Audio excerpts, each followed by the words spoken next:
কবিগুরু রবীন্দ্রনাথ ঠাকুরের লেখা একটি বিখ্যাত কবিতা যেতে নাহি দিব। সে কবিতাটি আপনাদের সকলের সামনে উপস্থাপিত করতে চলেছি।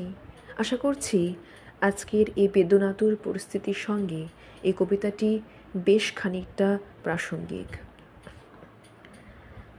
তৃণক্ষুদ্র অতি তারেও বাঁধিয়া বক্ষে মাতা বসুমতী কহিছেন প্রাণপণে, যেতে নাহি দিব। আয়ু ক্ষীণ দ্বীপ মুখে শিখা নিব নিব, আধারের গ্রাস হতে কে টানিছে তারে, কহিতেছে শতবার যেতে দিব না রে।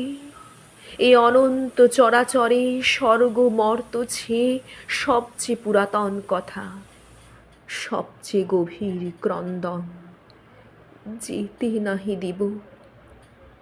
হায় তবু যেতে দিতে হয়, তবু চলে যায়। চলিতেছে এমনই অনাদিকাল হতে, প্রলয় সমুদ্রবাহী সৃজনের স্রোতে প্রসারিত ব্যগ্রবাহু জ্বলন্ত আঁখিতে দিব না যেতে ডাকিতে ডাকিতে হু হু করে তীব্র বেগে চলে যায় সবে। পূর্ণ করি বিশ্বতট আর্ত কলরবে, সম্মুখ উর্মিরে ডাকে পশ্চাতের ঢেউ। দিব না যেতে, নাহি শুনে কেউ, নাহি কোনো সাড়া।